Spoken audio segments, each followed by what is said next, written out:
Welcome back, everybody. My name is Devin Hillsdon-Smith, and this is Site Selectors Are People Too. Hope everybody's doing well. I know I am. It's been a busy couple weeks, but finally getting an opportunity to sit down and just get some work done instead of traveling consistently. And it's nice to be home, right, with the family and the puppy and the two birds, I suppose. No, I love them. They're good little boys. I've had them for 9 years. And fun fact, so if you look it up, a parakeet, which is what they are, Luke and Liam, parakeets, their lifespan is somewhere between 8 and 15 years. So I've either got very little time left with them, or we've got double the time left with them. So I'll tell you, they're rocking and rolling, flying around, doing bird things. Anyways, I digress. So today on Site Selectors Are People Too, we're going to tackle an issue that probably has the greatest impact to the way that our profession is being shaped currently, outside of, real estate challenges and massive federal incentive bills. What I'm talking about, especially into the future, is we're going to tackle the impact of artificial intelligence on industrial site selection and economic development today. I will tell you that I've done a pretty deep dive into AI. Not only in my personal life, right? My mother actually, as of the time of this recording, is on her way to Japan for the first time in her life, and I was able to pull together a fantastic set of podcasts and traditional Japanese music and contemporary Japanese music and Japanese fairy tales, and create all these cool little artworks for each one. Gave it to her for her birthday. And you know what?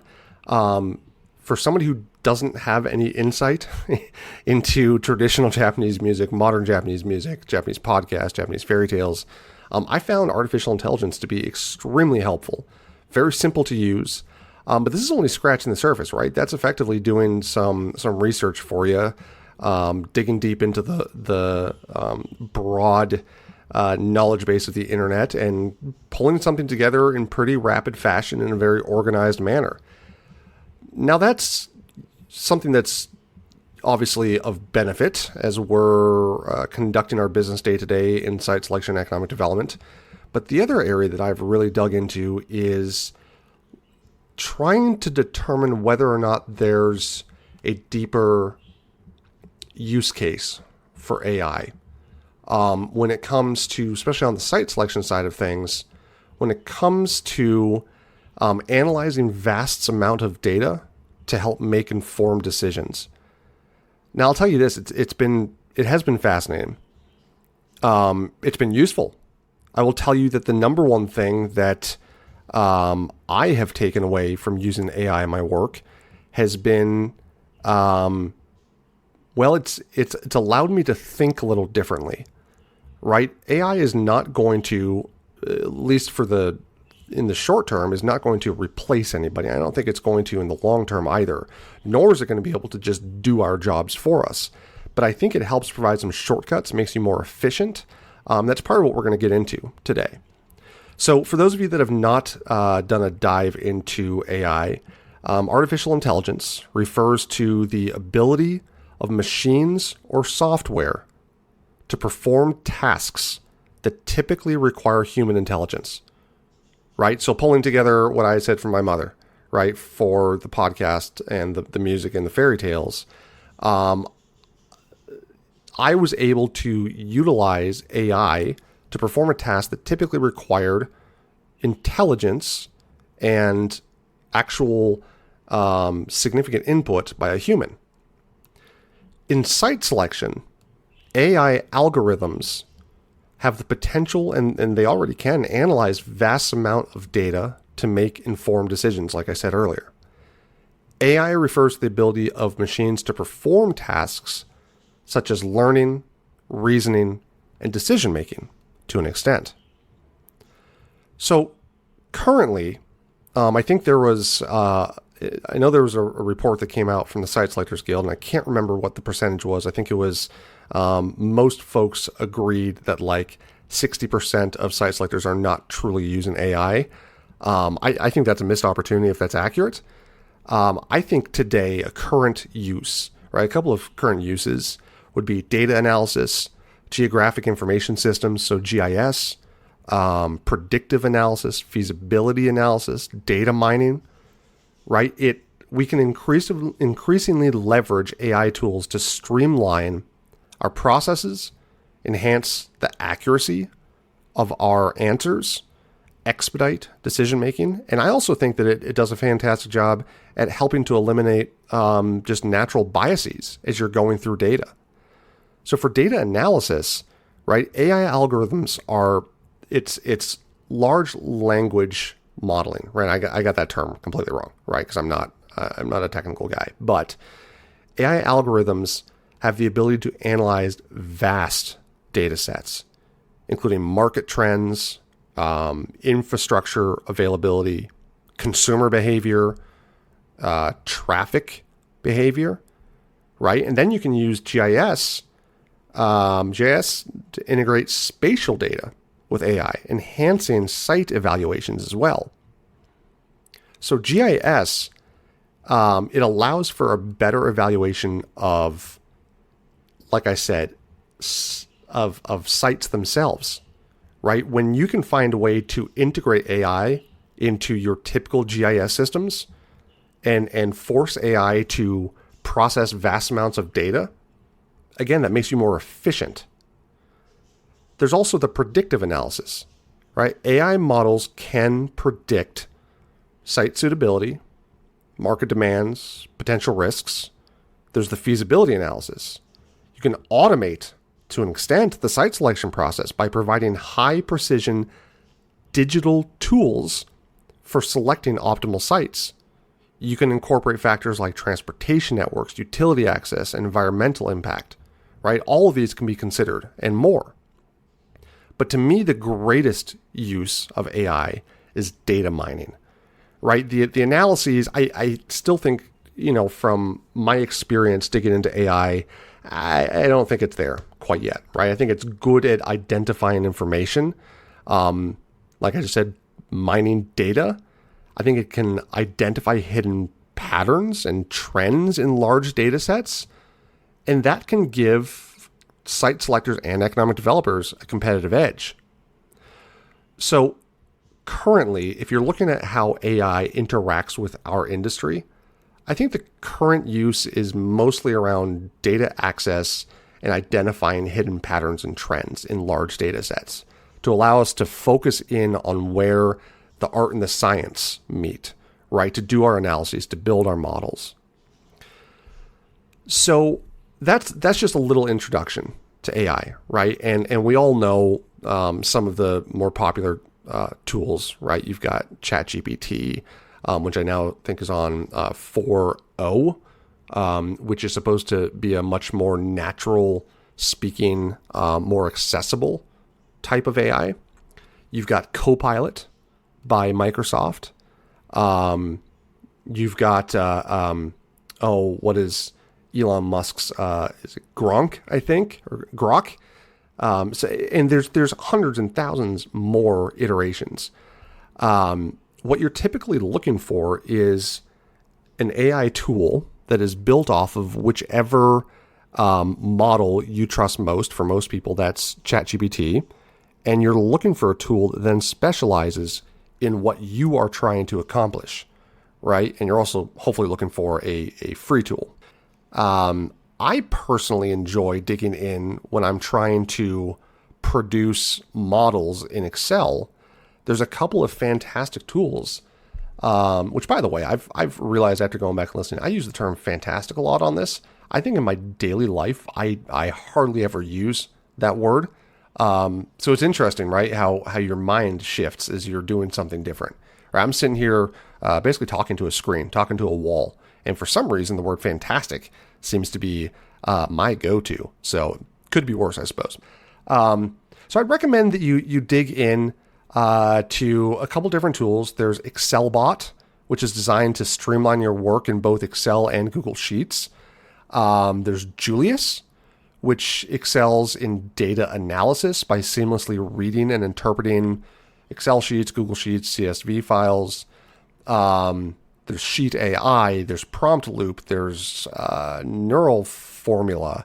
There's a lot of tools out there, and if you take some time, right, and you don't even have to be an expert to figure out where these are, go to ChatGPT and ask it for some tools that would be useful for whatever solution you're looking for, right? Maybe it's policy analysis as an economic developer, right? You're just trying to get your bearings, trying to understand if a certain policy would be appropriate or not, right? Just a very binary decision. There are tools out there for it, right? Another great set that I love to use is there's some AI out there that if you can literally just type in a prompt, give me a market analysis and a business case study surrounding X company, their industry, their competition, and their future. And so long as you're using the right tool and you're providing the right prompts, that's critical. As long as you're providing the right prompts, you can end up with a multi-page company report that will help you to determine whatever you're looking for, instead of spending all that time going through all these different resources. Because yes, if you find the right AI tool, it will also provide you with the references it used. So again, it's making life more expeditious, or it's making your work more efficient, right? It's not replacing our judgment, but it's arming us with additional facts and tools so that our judgment can be that much better. So what is the impact overall that AI has on economic developers and site selectors? I think there would be some out there that would claim, and I don't think this is wrong, I think there would be some that would claim that AI, if left unchecked, could somehow replace professionals in our industry, or it can make it so that our interactions are less meaningful and more robotic, right? It would mean that we're just living in spreadsheets day in and day out, instead of having that, as I talked about on a prior episode, having the relationships, the built-in trust, the dynamics between site selector and economic developer. There might be some of that, right? But there's always going to be information out there that AI cannot replicate. So I don't think it's going to replace us. I think it's going to augment our work, and it's going to make us better as professionals, which only means that the end outcome can be better for our communities and for our corporate clients. So we're going to go through, let's call it about a dozen impacts that I think that economic developers and site selectors should be aware of when it comes to AI. So first of all, number one, enhanced decision-making, right? So AI, as I've stated, analyzes vast data sets, and it can provide economic developers and site selectors with intelligent insights, right? Launching points from which you can make data-driven decisions. We can make informed decisions based on evidence rather than assumptions, because the more data that you have access to, the more evidence you have. And so therefore, the more data-driven your decisions are, versus having to make assumptions as you run down rabbit holes and hit the bottoms, right? So it's going to optimize site selection to an extent. Again, AI algorithms, so long as they're used appropriately, can evaluate factors like infrastructure, market trends, and workforce demographics, which can only lead to better site selection decisions. The second impact, which I continue to harp on here, is it can allow for a more streamlined process, right? Or streamlined processes. AI automates repetitive tasks, plain and simple, which helps to free up professionals' time for strategic thinking, right? If you can have it so that you're only spending a couple of minutes versus a couple of hours, a couple of minutes writing the correct prompts, interacting with your AI, instead of a couple of hours trying to get whatever you're asking the AI to get for you, it frees up your time to be more strategic and dig into the true hard-hitting items in your day-to-day work. Because AI allows for rapid analysis. For site selectors, that allows us, at least at a superficial level, maybe as we're trying to determine what are the different markets that we're even going to start with, it helps site selectors to quickly assess multiple locations, compare data, and identify optimal sites. And again, I just need to continue to hammer home on this. It does not replace the judgment of a site selector. It gives that site selector more data and a more efficient route towards making strategic decisions. And so it's all about resource allocation, right? That's how you get a streamlined process. Efficient site selection reduces costs associated with time digging in, trying to find data, scouting communities, travel potentially if AI gets good enough where you don't really have to go boots on the ground as much as we currently do. And it also, allocates resources. AI's resources are allocated towards replacing manual analyses where appropriate. The third impact, I think, on economic developers and site selectors, and this is critical, I think it helps with risk mitigation if used appropriately. It provides an objective assessment. AI can assess risk factors, thereby helping professionals make low-risk decisions. It balances risk and opportunity, right? Generative AI can augment human expertise, can't replace, it can augment human expertise, which produces results that balance risk and opportunity. So if we can save our clients money and we can also help to further mitigate risk, those, as of just me thinking through this superficially, those are excellent additions to our profession. But the fourth impact is that, there are challenges and adaptation problems, right? There's a technical learning curve. Professionals need to understand AI tools and their implications, how to use them, where to find the best ones, how to draft the proper prompts to get AI to do what you're asking it to do, how to prevent AI from, here's a big one, hallucinating. Yes, artificial intelligence can hallucinate, right? You may start asking us to do a certain thing, and if it accidentally goes off the path just in the slightest and you don't correct it, then it can very easily snowball, and all of a sudden it's hallucinating that one wrong fact was accurate, and it's basing everything else off of what it thought that was, right? The snowball effect. So there's a technical learning curve. There's also ethical considerations related to bias, privacy, transparency, right? I said before that it can help to eliminate bias, but what if the model itself, which, these models are built by humans, right? What if there's bias incorporated within the model that you're using that you don't recognize yet because you're still behind that technical learning curve? And I think another, this isn't necessarily a challenge, but this is the adaptation. We need to see this as an opportunity for us to reskill our profession, right? We have to adapt to new technologies and acquire AI-related skills.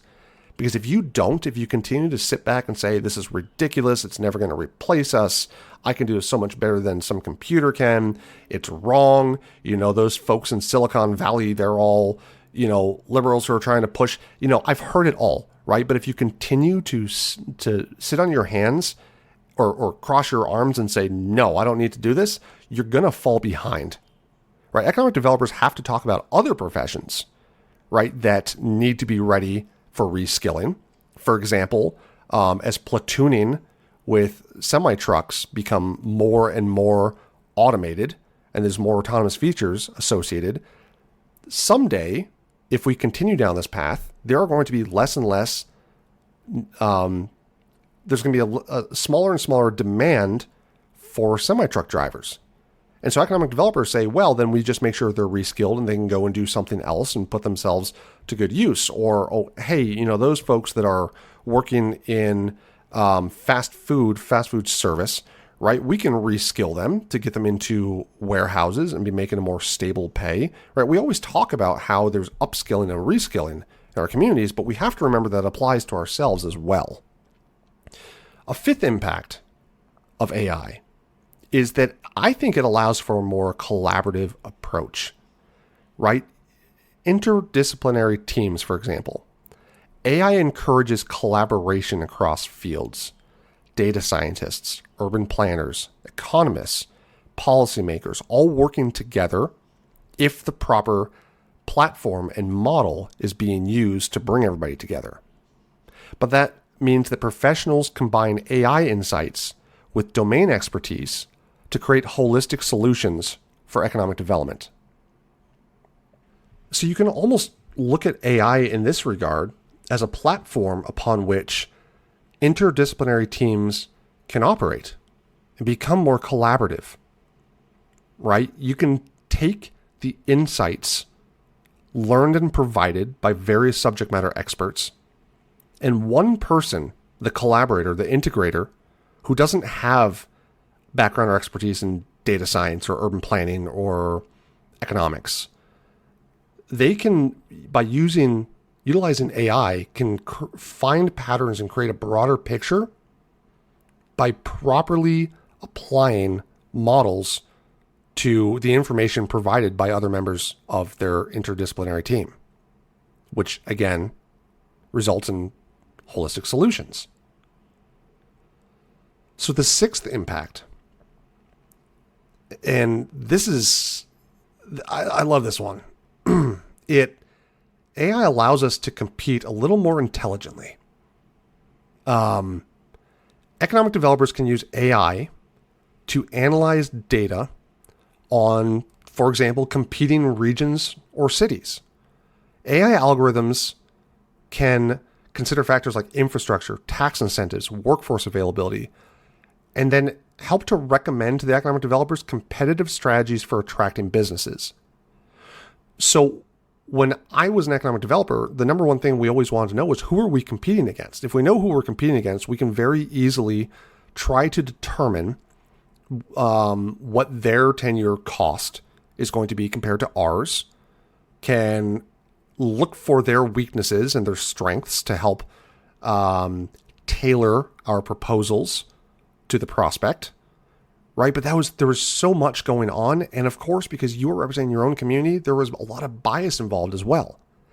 If you can use AI algorithms to just say automate digging into and pulling factors, again, like I said, infrastructure, tax incentives, workforce availability, we can then have a more comprehensive picture as to what the competition looks like, and therefore focus our efforts in on areas where we truly need to focus on, versus just going back to the well and trying to get more and more incentives just because that's what you're expected to do.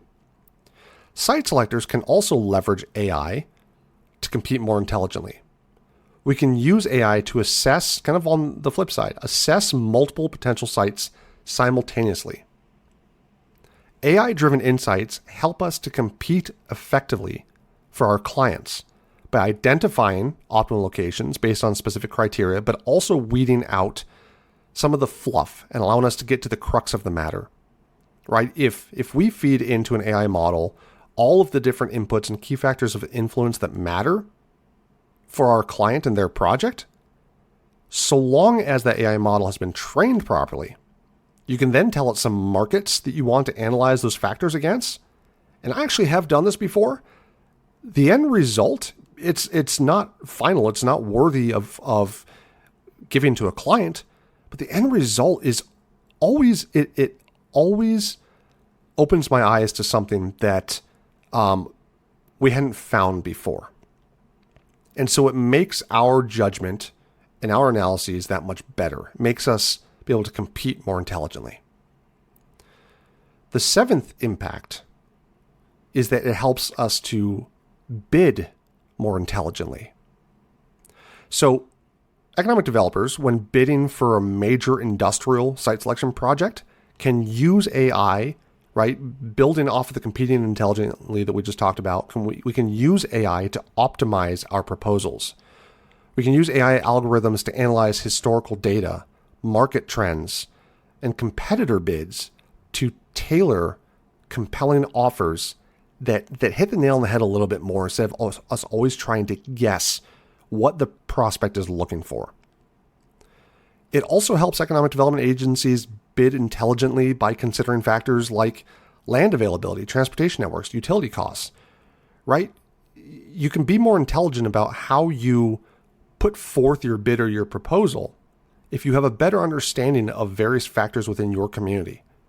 Instead of waiting for the site selector or the company to tell you that, hey, I don't even know why you went after this. We've asked for this type of land. You don't even have it pulled together yet, right? If you can do some work up front by utilizing AI-empowered GIS systems, market research, you can bid more intelligently for projects, which means the eighth impact for economic developers and site selectors, is that we can win more intelligently. Winning a major investment project for an economic developer involves so much more than just financial incentives.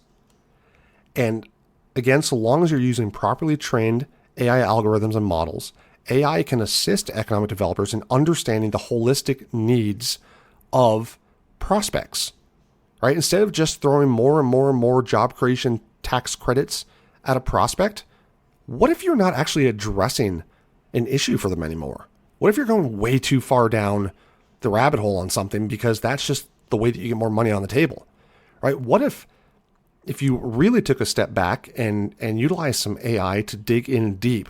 What if you recognized that for a wind turbine blade manufacturing company, it's great to have, your taxes offset, but what if the real issue is that to get those turbine blades out of the factory and out of the community and going on their way, you really need a better rail route or truck route that has broader turning radii than what currently exists in your community, right? What if you could use machine learning by inputting a bunch of factors right through GIS systems to plot out potential truck routes and have it come back to you and say, instead of trying to get $5 million more dollars of incentives on the table through tax credits, it makes more sense to address their potential concerns with transportation because of the industry that we're talking about here?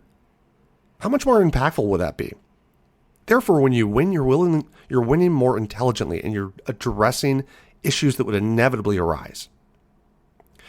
I think a ninth impact is that it does help to provide predictive analytics for site selection, right? AI models predict future trends, therefore allowing site selectors to anticipate shifts in demand, labor availability, market dynamics. For example, AI could forecast the growth of e-commerce distribution centers, which would guide site selection decisions for logistics hubs. Instead of just natural kind of, this is where we think it needs to go, we're going to follow what the markets are telling us. What about having AI do a very deep dive into the e-commerce distribution center industry along, the Eastern Seaboard, and telling it then, so long as you're using the right one? I'm using a lot of caveats in this podcast because there's so many when it comes to AI, but we'll get into that. But by telling it that, it can then help to forecast the growth of the sector along the Eastern Seaboard or in certain sections to determine where the best logistics hubs could be established. A 10th impact, we're getting close here to our break, but a 10th impact, again, I want to dig back into risk assessment and mitigation this time. Risk assessment and mitigation. So AI can evaluate risk factors associated with specific sites. Economic developers can then assess environmental risks, regulatory challenges, infrastructure vulnerabilities, right, when they're considering competing for a certain type of project. Site selectors can use AI to balance risk and opportunity. Again, I'm being a little repetitive here, but I think it's important, the assessment side of things. So for example, AI models could dig into and better consider flood zones, seismic activity, supply chain disruptions, all when recommending sites. So that was a bit repetitive from I think it was the third impact, but I wanted to get that assessment side in there. The 11th impact that I see is tied very specifically to one area that we all deal with, labor market insights. right? AI can analyze workforce data, including skills gaps, education levels, and industry-specific expertise. That way, economic developers can tailor their workforce development programs based on AI-driven insights, ensuring a skilled labor pool for incoming businesses. Now, a common theme across all this is, yeah, we're going to get to each one of these topics eventually, or it's doable by a human, but how much more efficient you can be and more accurate, right? More comprehensive in your thinking and the way that you're approaching things. It elevates our craft by properly using AI. Another really cool impact is that AI can help with inclusive economic development. I think AI helps economic developers identify underserved communities by analyzing demographic data. AI can ensure that economic growth benefits all segments of society if used appropriately. There's so much data associated with identifying underserved communities, defining what that even means. But if you can find a way by utilizing AI to more efficiently comb through that data and start to identify pockets that are at risk, then you can help to promote inclusive economic development in your community and in the various neighborhoods. Site selectors can consider social equity factors, right, such as access to public transportation, affordable housing, impacts of environmental emissions in various areas when evaluating potential sites. So it's kind of on two sides of the same coin, but again, by having an AI model that can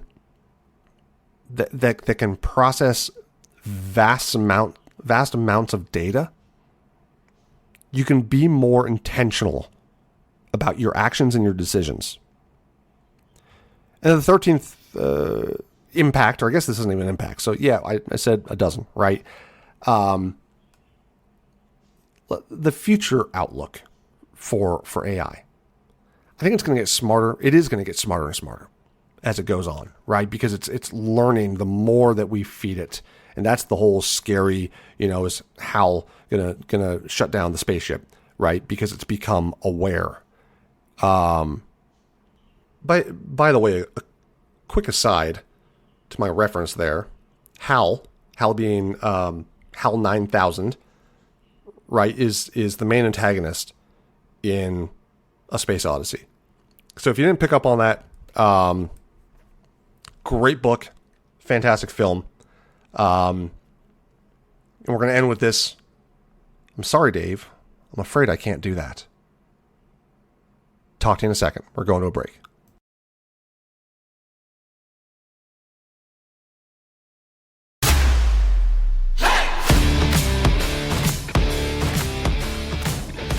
All right, and we're back.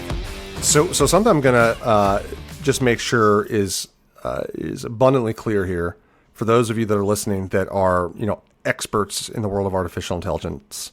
I'm obviously using a lot of improper terminology, right?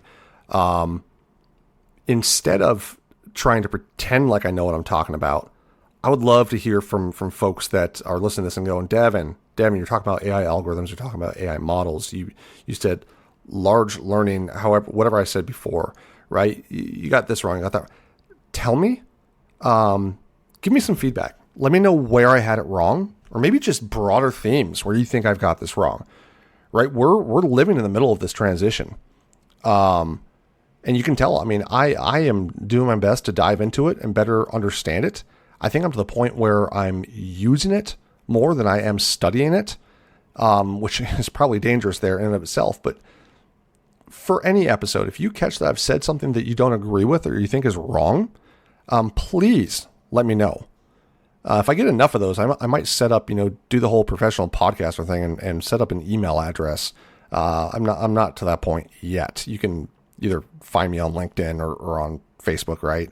At the podcast page on Facebook, not my own personal. Please don't add me on Facebook.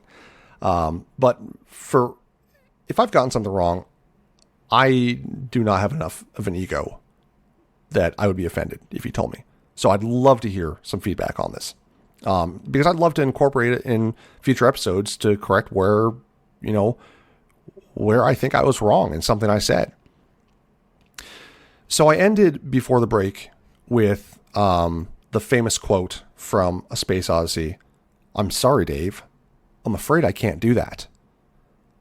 And let's use that as an opportunity to tackle our next topic, which is, I think, the challenges and the limitations associated with AI currently in our industry. So let's start off with challenges and limitations for site selectors, and then we'll go to challenges and limitations for economic developers. We're going to take one last break. We're going to do some case studies. And I'm going to end this episode, since this has been a bit of a dense episode, I'm going to end this episode with a joke. Just to lighten things up and show you that, well, as Bryant Niehoff put on his interview with me when he was a guest, this is why I am a site selection professional and not a comic. I hope you get a good chuckle out of the joke that I put out there, but we'll see. All right. Challenges and limitations for site selectors. There's a couple of these. Number one, an over-reliance on historical data. AI algorithms often have to rely on historical data for predictions. However, if that historical data is incomplete, biased, or outdated, the AI model may make inaccurate recommendations. So for instance, if a site selection model primarily uses data from the past decade, it could very easily miss emerging trends or sudden shifts in market dynamics. And this is why AI is really of no threat to us professionals as it currently stands, right? Because you cannot just rely on AI to do your job. You can't rely on it. You can use it to augment your work, but if you run through an AI model and have it, put together a market report, right? If you don't go back and double check and look to see what the AI was using and relying on for its predictions and for its statements, you can very easily get yourself in trouble. So that over-reliance on historical data, a lot of the times AI models they'll tell you like, hey, I'm only aware of information up to 2021, right? If you're then missing the next couple of years where there have been monumental shifts in the workforce and in industrial site selection, if you just rely on the AI, you're going to get yourself in trouble. So that's one challenge/limitation. That kind of parlays into the second one, data quality issues, right? The old saying, garbage in, garbage out.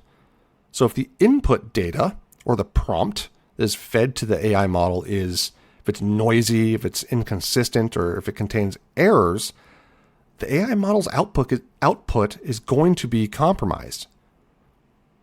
In site selection, poor quality data related to infrastructure, environmental factors, workforce demographics can lead to flawed decisions. So once again, if you're not spending the time on the front end to put good prompts in and make sure that the AI is looking for the right information, if you're not second guessing it and double checking to make sure whatever the output is not based on garbage in, right, from whatever it found, then you're going to be led down the path to flawed decisions.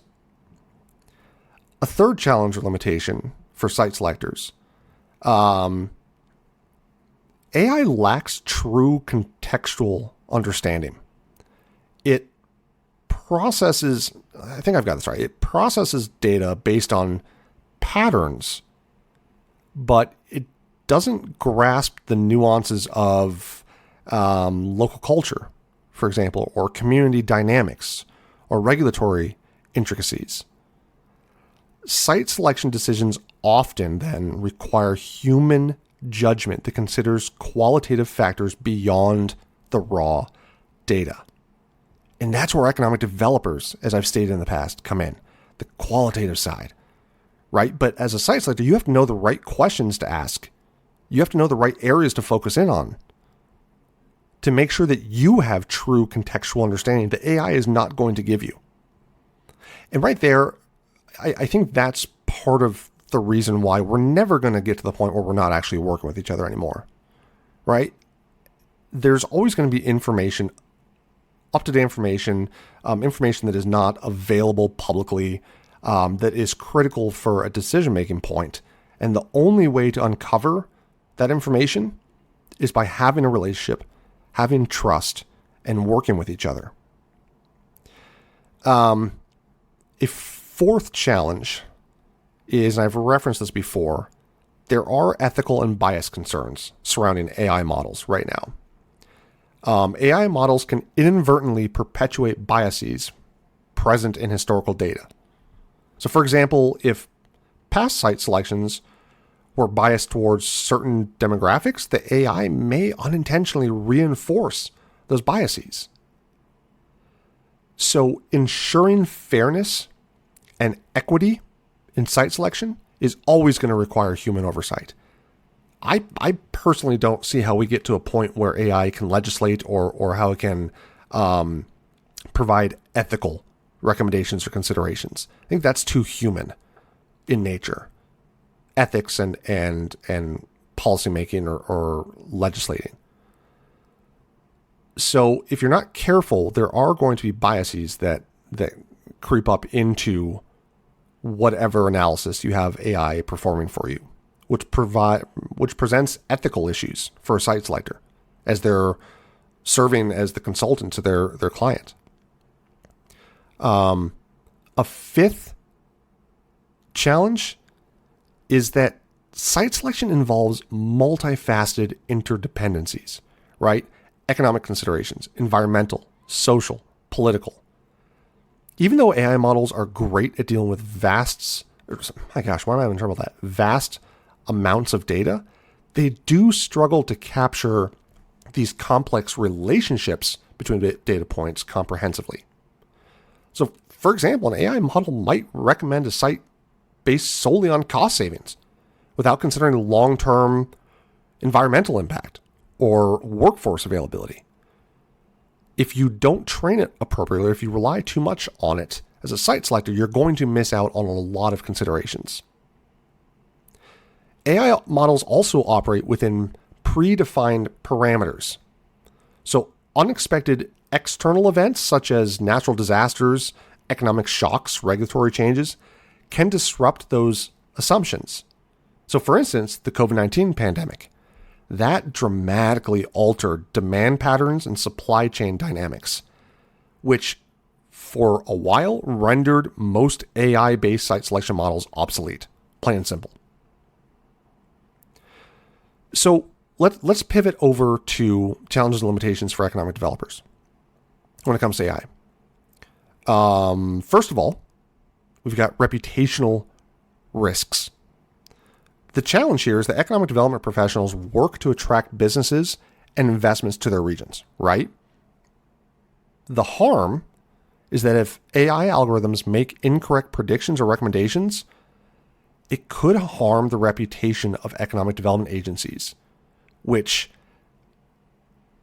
is always going to be a danger to the community. For example, an AI-driven site selection model might recommend a location that later faces environmental or infrastructure challenges, leading to negative publicity. Right? At the end of the day, if we all get it wrong, you have to look at who's got the biggest microphone to determine who's going to be able to point fingers the loudest when there was an issue. And so there's reputational risks associated with relying on AI too much at this point. Economic developers, as I've said before, I've actually said that AI can help economic development become more inclusive, right? Because economic development should be inclusive and equitable. But if AI models are trained on biased data, they may or they will perpetuate existing inequalities. For example, an AI-based workforce development tool could inadvertently favor certain demographics and exclude marginalized groups from economic opportunities because the parameters that it was told to consider simply didn't lead it down the right path to consider some of these marginalized groups. It was too focused on certain demographics. And so overall, right, for economic developers, because of the unknowns associated with AI, and for site selectors, but because of the unknowns, I mean, an over-reliance on AI decisions could lead to suboptimal decisions. It could lead to decisions that conflict with community values or environmental sustainability. We all have to be very careful about how we're using this tool. We all have to make sure we are trying to use it, because there are benefits to using it. I mean, another area we haven't even touched on to a great extent would be privacy and data security risks, right? Economic development professionals and site selection professionals handle sensitive data, plain and simple. If an AI system was to inadvertently mishandle personal information or confidential company information, or if it was to suffer a data breach, it could lead to damaged trust. Because let's be real, an AI-driven business attraction platform, for example, could inadvertently leak confidential investment details, affecting investor confidence. Or on the flip side, it could do something that affects community confidence in their economic development team. So we have to be very careful about how we're using AI. But again, if we're not using it, we're behind at this point. There's a lot of benefits to it. I think it augments the work that we do.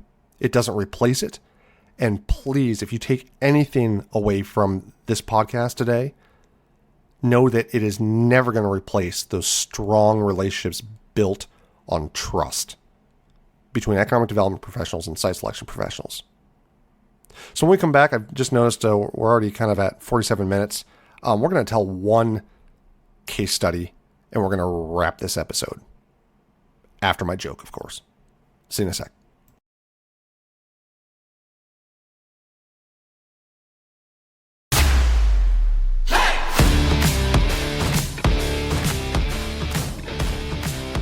All right, and we're back. Like I said, we're going to go through a case study here. This is based on a real situation. And obviously going to sanitize these facts heavily. But we're going to run through this case study, not going to take too long. And then I tell you my joke. And we're going to peel off for the rest of the week. So here's how AI played a crucial role in an actual project. As an overview, a large manufacturing company sought to establish a new production facility somewhere in the Midwest. Right? The goal was to identify the optimal location based on various factors, which were, the key factors were identified as workforce availability, transportation infrastructure, utility costs, and economic incentives. So those were the key factors of influence in this project. So how did site selectors use AI? Well, first and foremost, AI was used for data aggregation and analysis. The site selection team leveraged AI algorithms to process vast amounts of data, got it right that time, from diverse sources.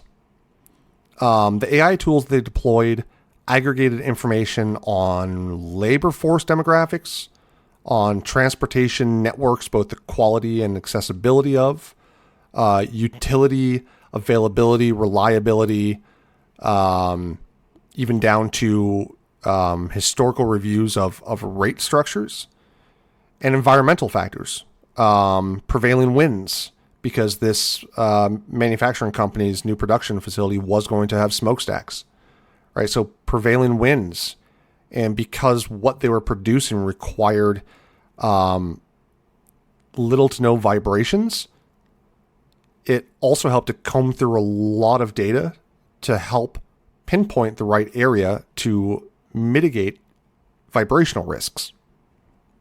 So the machine learning models identified certain patterns and correlations within the data, which helped the site selectors make informed decisions.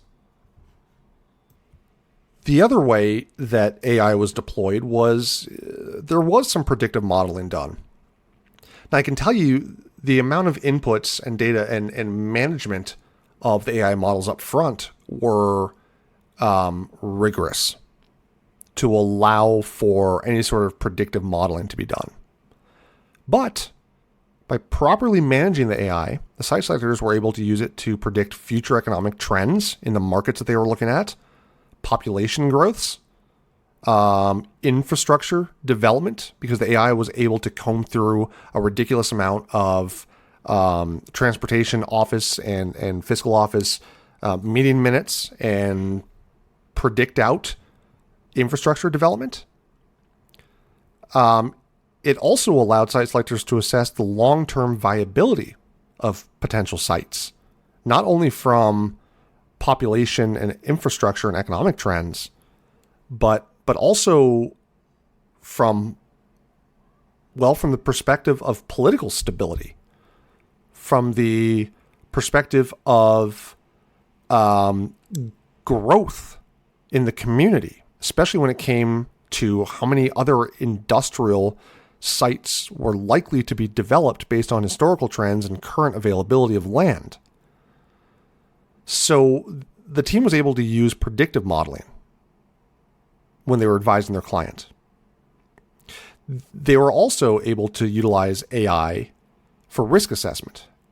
The AI models were trained to assess risk factors such as natural disasters, regulatory changes, supply chain disruptions. It was the predictive side from a risk perspective. And by quantifying these risks, site selectors could then prioritize sites with lower overall risk profiles. Now, could all of this been done without AI? Absolutely. My team does this all the time. This is what we do, right? But was this team on this project more efficient because of it? Yes. Did they save their client time and money? Yes. Did they probably uncover certain things that maybe without AI would not have been uncovered, or certain predictions were not put in play because certain things weren't recognized? Yeah, I think so.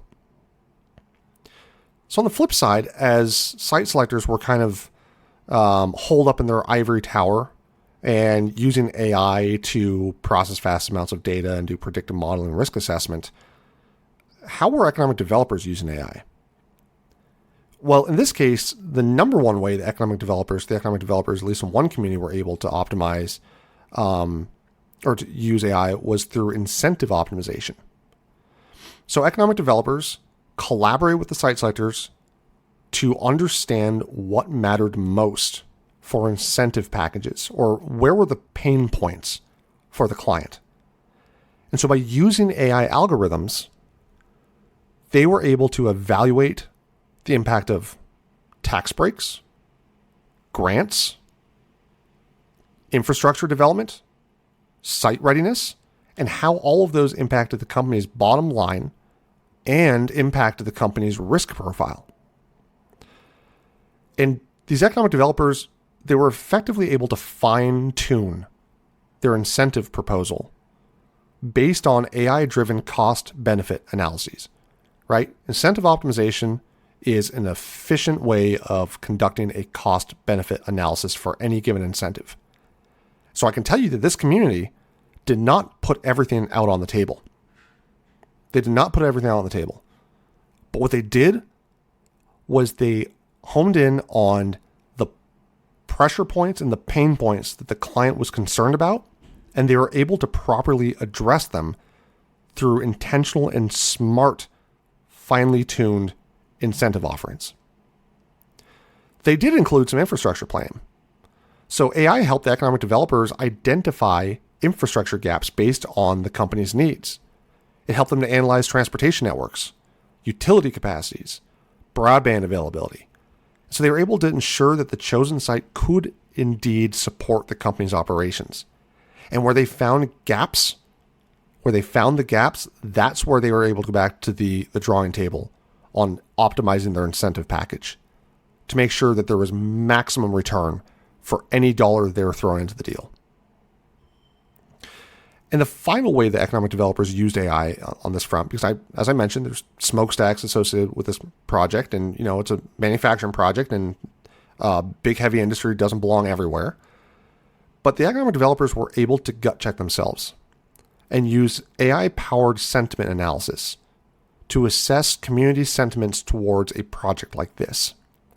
It was based on historical data. Remember, I said before that AI really can't do a great job at more human aspects, right? Community sentiment would be a very human aspect. But they're able to look at certain types of data and predict out whether or not that data had any sort of bearing to a predictive analysis on community sentiment towards the project.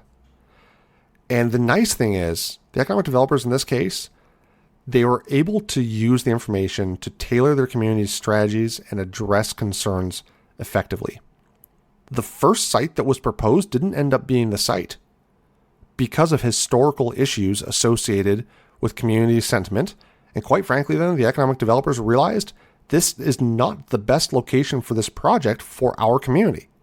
And so because AI uncovered a nugget of information that they were able to use in their decision-making process, the project was pivoted over to a different site. The site selectors understood, the company understood, and you know what? They appreciated the sophistication by which the economic development team approached the matter. And guess what?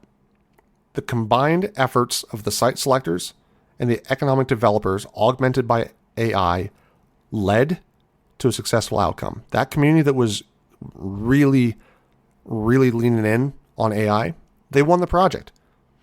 Now, I can tell you it's finally company's now operational at that location, and the final result, here's something I always like to say. You've struck a good deal if both sides walk away feeling a little uncomfortable because you still wanted to get the deal done, and the end result was still one that was exciting enough to you to sign the dotted line, but you gave something away. The relationship between the community and that company is strong because it started off on the right footing and they analyzed everything. And if AI was not used in this project, the teams probably would not have been able to move as fast or as efficiently as necessary for the client's timelines. And they may have skipped something. They may have gone to the wrong site. The company may have gone to the wrong or a different community. But in this case, the end result was positive. And you know what? I think we can thank AI for some of that. All right. So I'm going to tell a joke.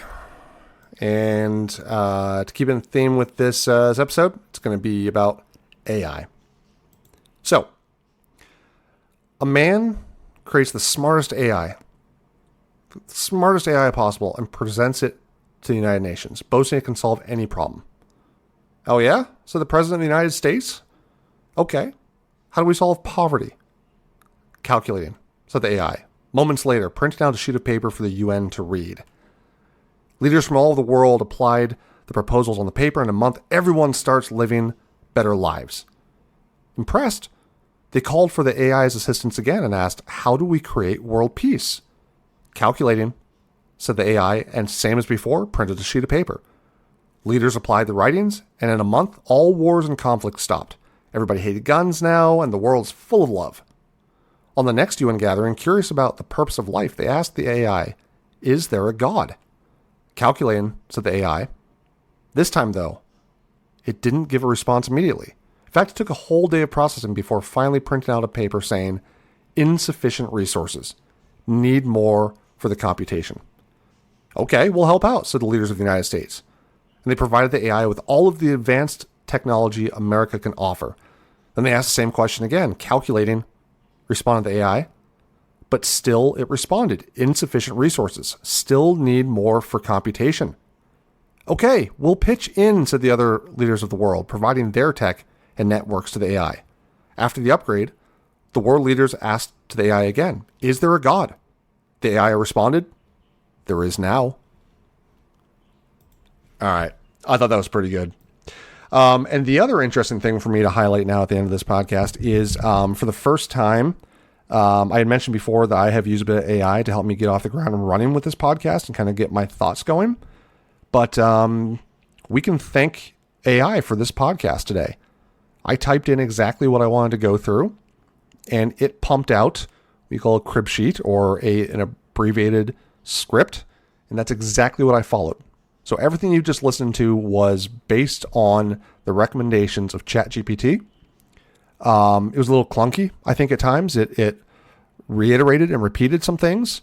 I feel like there was some redundancies, and I had to kind of stop and rewind when I realized that there were some inaccuracies. But I think that's a fantastic example of how AI can be used in our work, right? I didn't rely upon it, but I used it to augment my efforts. And guess what? At the end of the day, this whole thing came together because of AI. The joke didn't. That was just me Googling jokes about AI. So anyways. All right, folks, I hope you've enjoyed this one. It's been a little bit longer than normal, but I appreciate you. And despite the fact that computers are taking over the world, never forget, economic developers and site selectors are people too. See ya. Just a heads up, views expressed in this podcast are solely my own and are not attributable to any employers, whether past or present. Thank you.